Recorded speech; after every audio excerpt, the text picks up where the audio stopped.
Welcome to the Christy Jones Show, your go-to space for thriving in business and life. I'm Christy, and after decades in the multifamily housing industry, a business owner, and now speaker and coach, I help ambitious professionals step into bold leadership, ditch the self-doubt, and have more of what they want, more success and more fulfillment. If you're ready to flourish and thrive, you are in the right place, my friend. Hello, my friend. Welcome back this week to the podcast. I am really excited to jump into part two of the courage to let people be wrong about you. If you're just now joining me for the first time, then I'm going to really encourage you to go back to the previous episode and listen to that one in full before you jump into today, because this is kind of a two-part series that I'm doing to have the courage to let people be wrong about you. And in part one is really going to be foundational to what I go into today for part two. The last time we talked, I was sharing with you how easy it can be to get so tangled up in the opinions of other people, and how those opinions, we can let those shape our decisions, oftentimes drain our energy and really make us feel stuck. But today, here's where I want to go with this. I want to help you reclaim your power. I want to show you how you can do that. And I'm going to give you some ways on how you can stop letting other people's opinions drive your choices.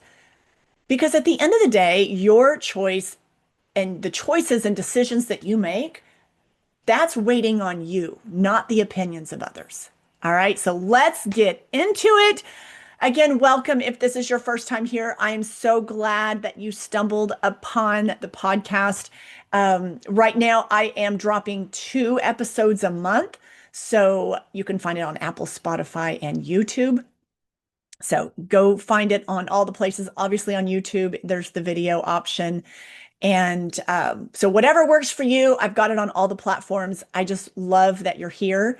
And if this is your first time today, be sure you check out the previous episode, because today I don't always do these 2-part series, but this one I really didn't want to rush through. And then I didn't want the first episode to be so long, because I don't know about you, but for me, I think all of our mental capacities at times, like there's only a certain amount of time. And then I'm like, I might be listening to something, but I am not retaining it. It's like I am tapped out. There's so much information coming at us every day that it's kind of nice. I like to get to like take in podcast or anything that I'm absorbing in shorter chunks, maybe shorter pieces of time.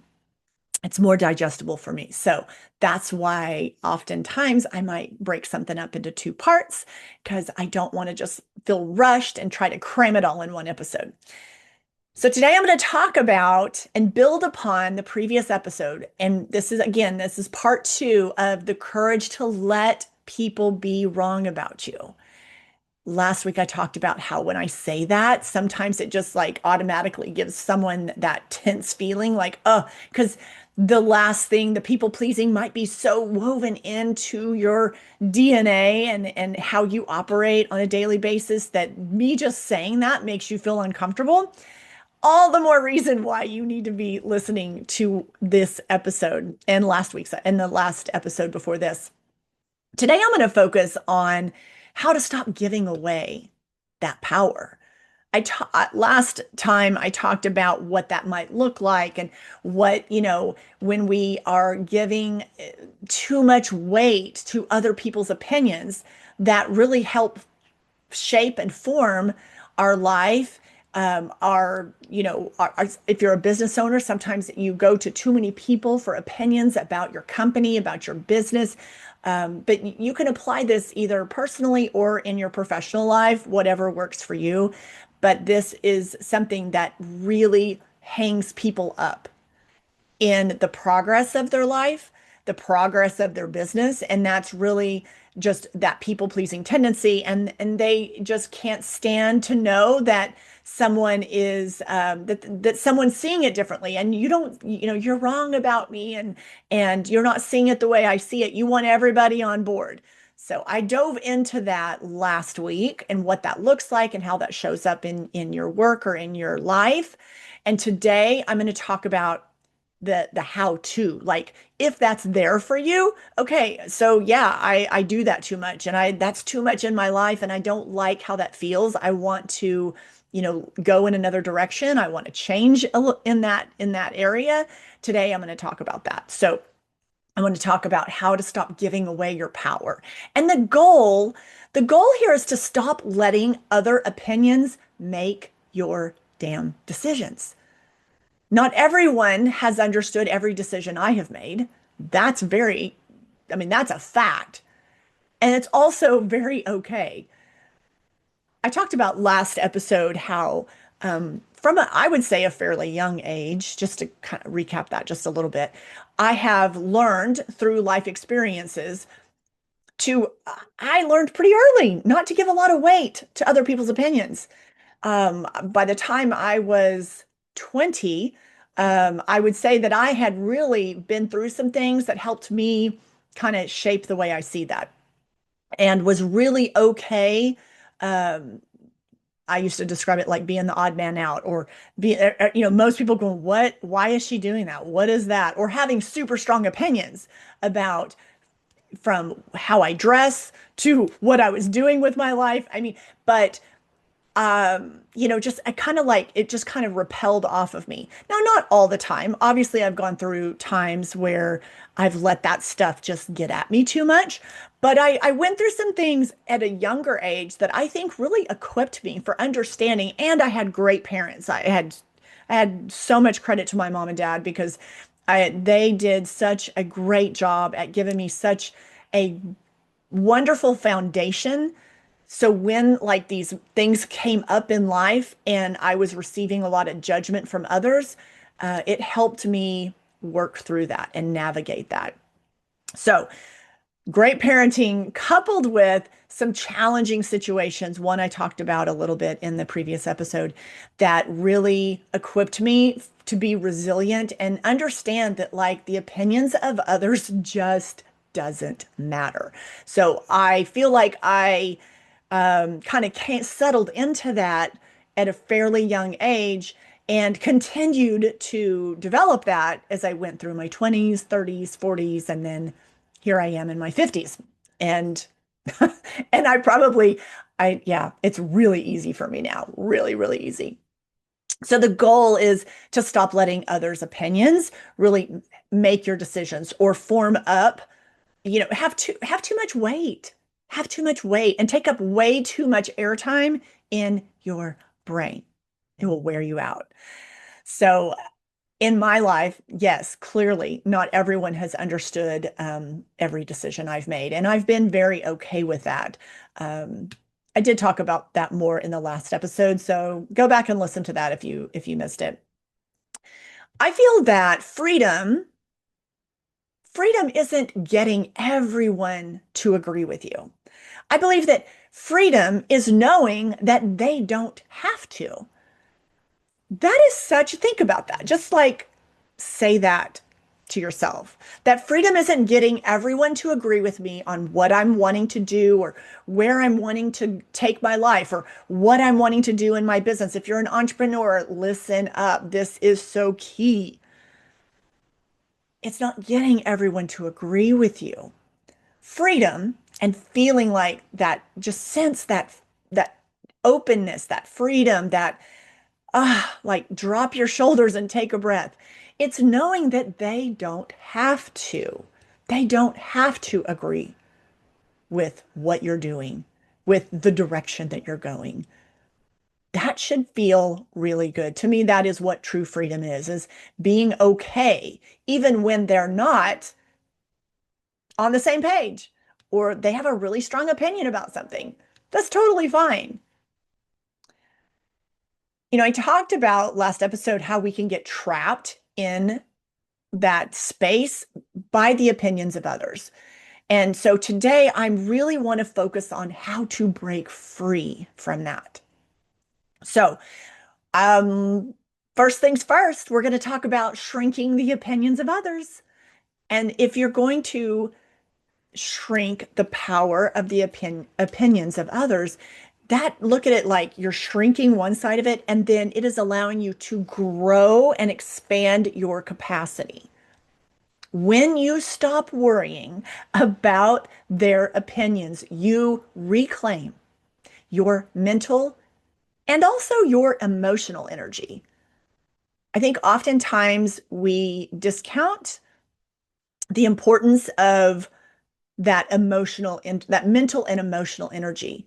So, have you ever maybe had a day where physically you haven't done that much, you haven't exerted yourself that heavy, but you are drained because your mental and emotional, like you're tapped out. You're absolutely tapped out. The things that chip away at our mental and emotional energy are things just like this.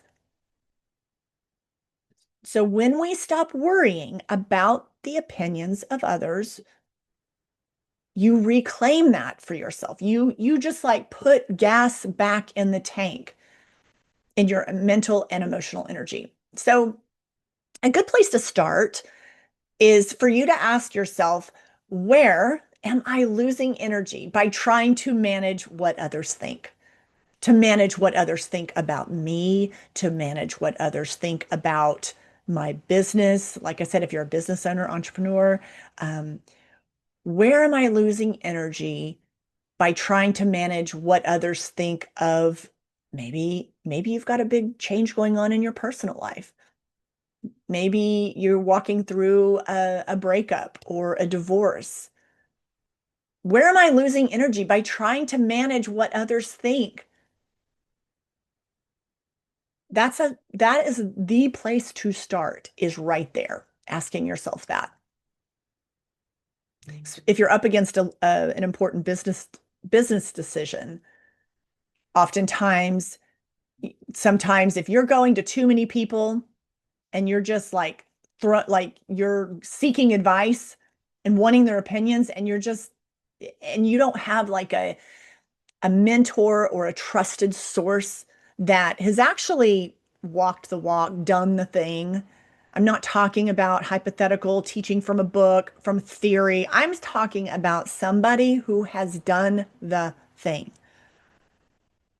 If you don't have that and you're just asking for random opinions, this can really take you down the wrong path. So, first, start off by asking yourself, where am I losing energy by trying to manage what others think? That would be my first place that I would tell you if you were my client and we were working on this, that we're going to identify that. So when you shrink the value of the opinions of others, you instantly grow your capacity. Second thing I want to talk about is confidence. And your confidence, it's got to come from self-trust. Your confidence grows by making decisions for yourself, not from external approval. Your confidence, especially in this area, is going to feel more solid. You're not going to feel like you're on shaky ground when you're making these decisions for yourself and you're not looking to others or outside sources for their approval. When you're going to others for their approval of your decisions, their opinions are going to shift like the wind. So you have to be in touch. You have to be solid with how you feel about it. That's what matters most, is what is your gut check on it? Not what does so and so think? What does my best friend think? What does my friend from, 20 years ago think? What is my aunt? What is some family member? You've got to have that trust, that self-trust with yourself. And confidence is, I mean, it is going to grow the more that you make decisions for yourself. And it might feel you might feel, if you're new at this, or this isn't a strong point for you, it's going to feel very uncomfortable at first. It really is. But one of the things that I teach is that your confidence grows by actually not talking about the thing, not saying what you might do, what you're going to do, what you think you're going to do. It comes from actually doing the thing. It comes from taking bold action. I say this time and time again that I'm not interested in what people know. You can have all the knowledge in the world. What is it that you're willing to do? What is the action that we're going to put in place? Just hearing someone talk about something, that's just a bunch of hot air. And so, what is it that what is actually going to be done? So, confidence grows when you make decisions, when you do the thing. One of the times, just a quick little example that comes to mind of when I trusted my own gut was when I started my first attempt and of starting my own business. And I was super nervous. I was very nervous. I was 32 years old. And there were days I was like really ready and super confident. And then there were days that I thought, oh my gosh, am I doing the right thing? Am I going in the right direction? So here's the thing. I had to do a gut check and I had to trust myself. There were opinions, there were other people's opinions that said, why are you going to leave the, great paying job that you've worked so hard at? It's worked out really great. You've had excellent benefits and I was making fantastic money. And why would you leave that? This is so risky. And although I did not talk to a lot of people about it, I mean, my husband, he was 100% on board. He was really like in my corner, and then there was a close friend, and that was like, "Ooh, I don't know, this sounds really risky," but I did not go to others for their opinion because at 32, I already knew like the people, I mean, I know what's best for me. And I prayed about it, obviously, but I talked to my husband about it and we were on the same page. But I knew that it really was, what is my gut telling me? And, on paper, it probably, looked like it would have made sense to stay with the job that I kept getting promotions and I was making great money and things were working out. But that was on paper. But the potential to go in this other direction, like it was really exciting.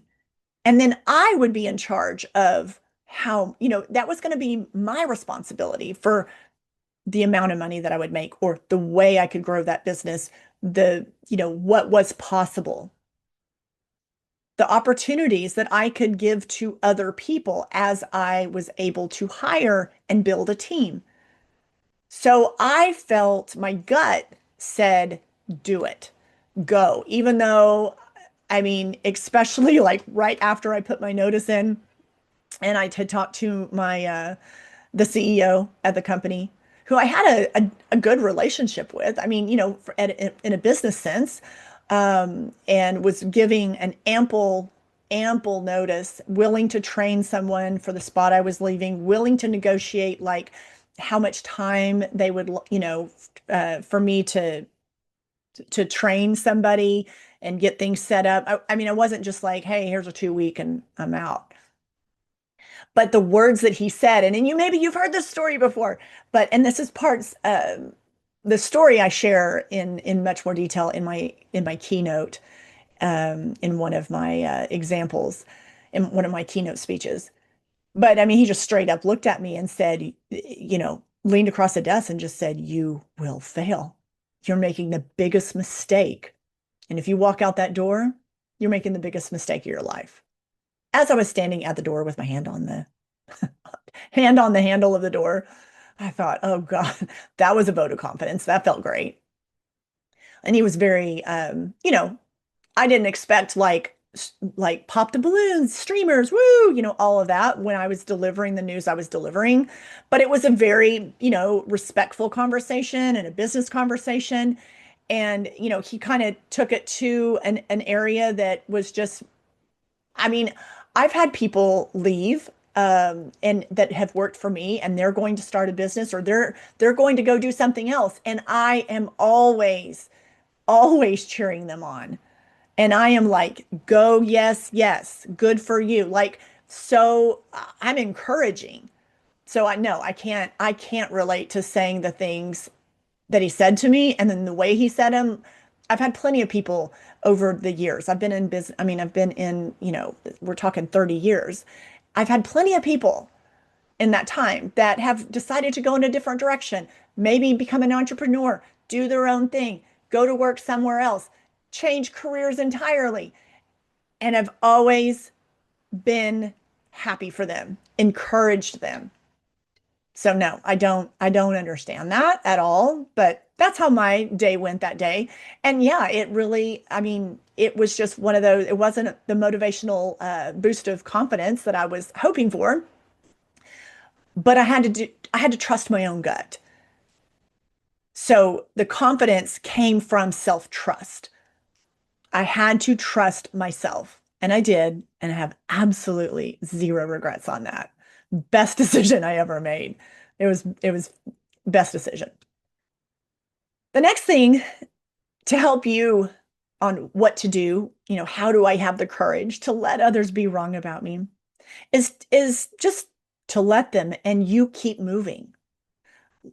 Really, you kind of have to do some like talk to yourself and tell yourself, like when these things come up and they have like an opinion and they want you to know their opinion about what you're doing or what you're deciding, how you're living, how your business is going, whatever it is for you, you have to just be like, let them misunderstand me. You're telling yourself, let them disagree, let them judge me. That is not your job, is not to manage their opinion. They're going to have their opinion. And whatever that is, it's perfectly fine. Your job is to continue forward with your decision. It is not to sit over here and manage the moving parts. Again, then you're basically giving your power over. Remember I talked about your mental and emotional energy? I mean, that's what you're going to spend your mental and emotional energy on is trying to manage so they don't misunderstand, so they don't disagree, so they don't judge you. No, your job, you got to stay focused. Your job is to continue forward, not to manage all the little moving parts. There are many things that can come up, big and small, where you have to say, I'm just going to let them. I'm just going to let them disagree. I'm going to let them have that opinion. But it cannot stop your progress. I briefly touched on this last episode, but I talked about, do you remember when I was talking about getting thicker skin? I want to touch on that a little bit on the how-to part because I really feel that that is important. And I often run into that. I mean, honestly, if you could just get thicker skin, that'd take care of like 90% of the issue. And I feel like there's so much like validation that is going to what others think and what they say about you that we have to let them do that, say that, think that. There's plenty of people that in the course of my lifetime that haven't agreed with a decision I've made or decisions I've made, personal or in business. But growth requires thicker skin. And your growth, when you're growing and you are expanding, a lot of times you hear me use the term like if you're taking yourself, your life, your business to the next level, trust me, It's putting you out there now where you have more eyes on you. Okay. There's more visibility.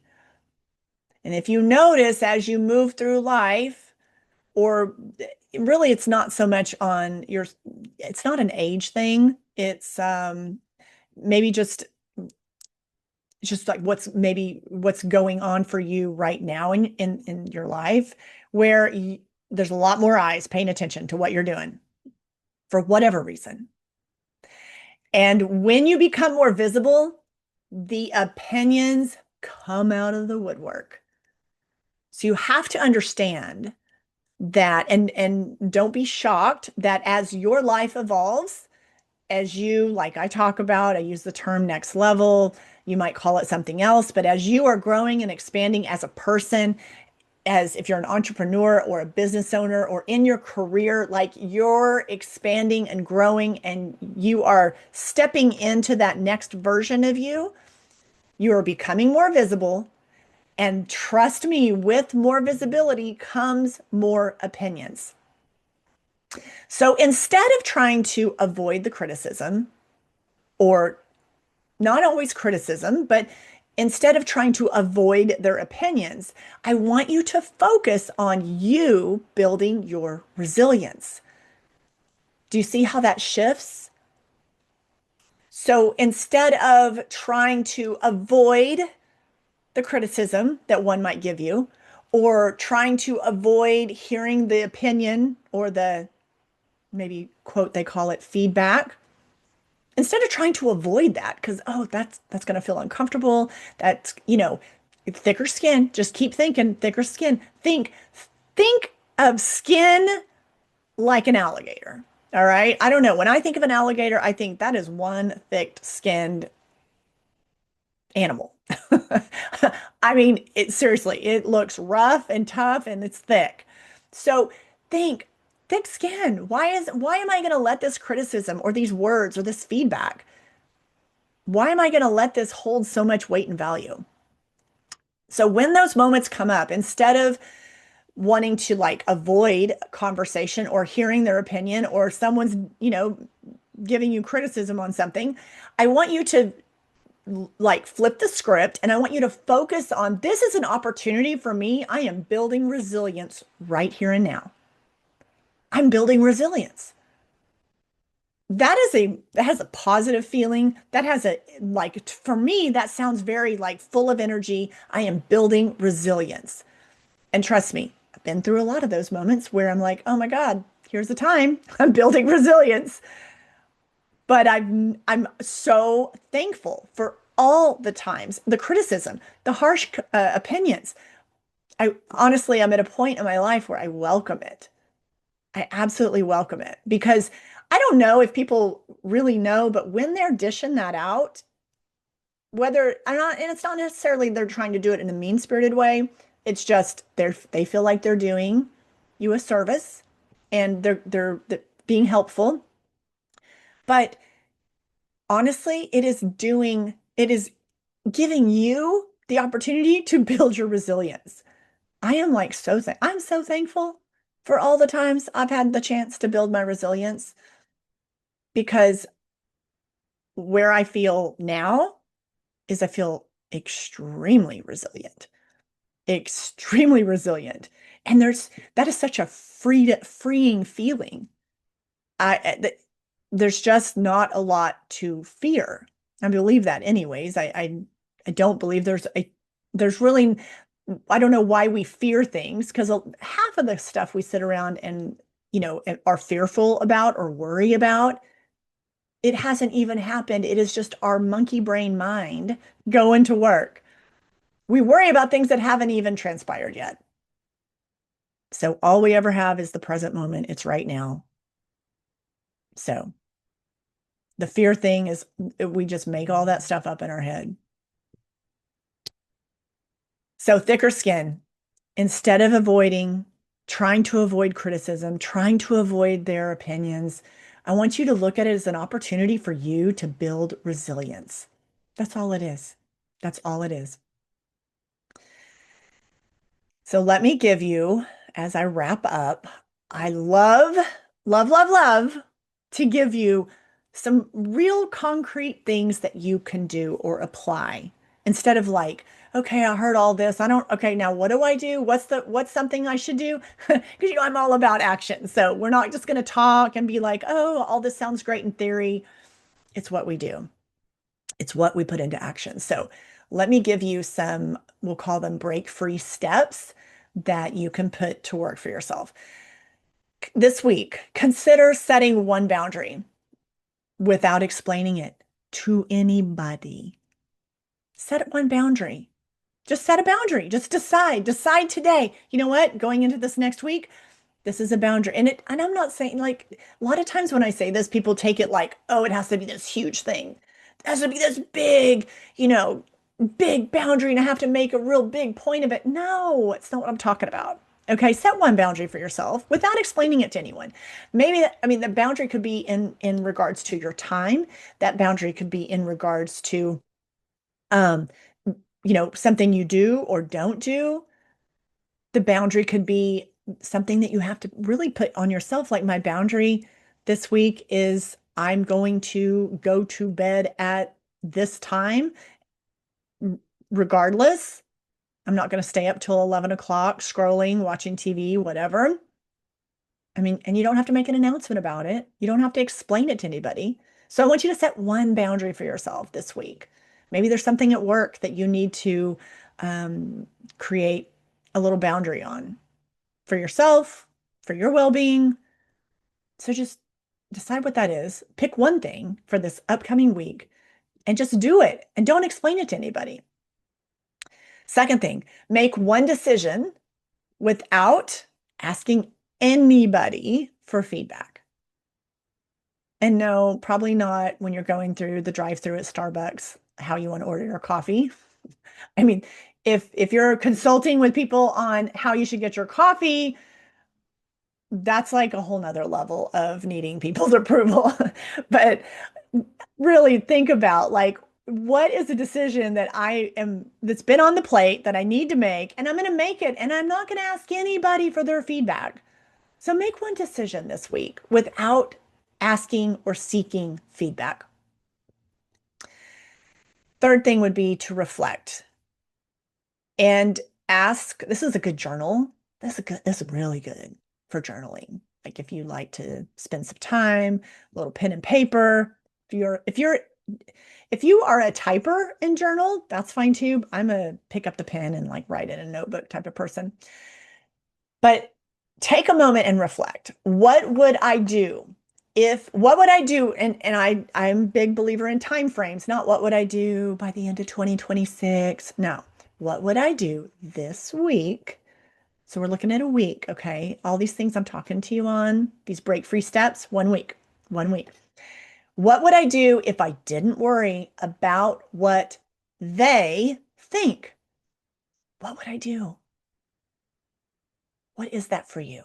What is that for you this week?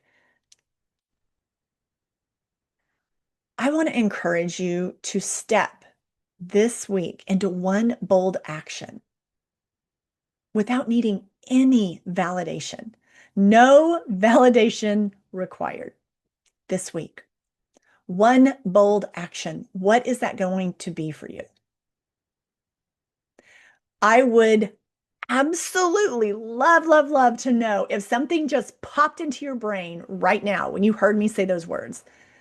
My email address is down below in the show notes, and I love to get feedback from listeners on, how this episode resonated with you, what was a takeaway for you. Also, I always open to future episode topics. But when I just said that, what is one bold action that you can do this week and you don't need any validation? What is that going to be for you? If something immediately jumped in your mind when I said that, I would love for you to share that with me. Drop me an email. Again, email address is down below in the show notes. I would absolutely love to know, because there's so much power in our words. And when we speak it, it comes to life. When we speak it, it just has energy. It comes to life. That's why it's really important how you talk about yourself. It's very important how you talk about your life, yourself, all of it. You can either, our words either build momentum or you are shrinking yourself back. And if you're in this community, you are all about building momentum, moving forward. So let me know how you do on that challenge. And again, email address below. I would love to know if something just jumped into your brain when I said that. I want to know what that is for you because I am over here on this side of the mic. I am pulling for you. I am cheering for you. And if you are not in my community and you want to be, also in show notes, you need to go down and get on my email list. Get on my email list so you can learn more about what I do inside of the Flourishing Edge. And I would love, love to have you come join me. All right, my friend, have a fabulous week. We are in summer. I am so excited. I hope that your summer is off to a great start.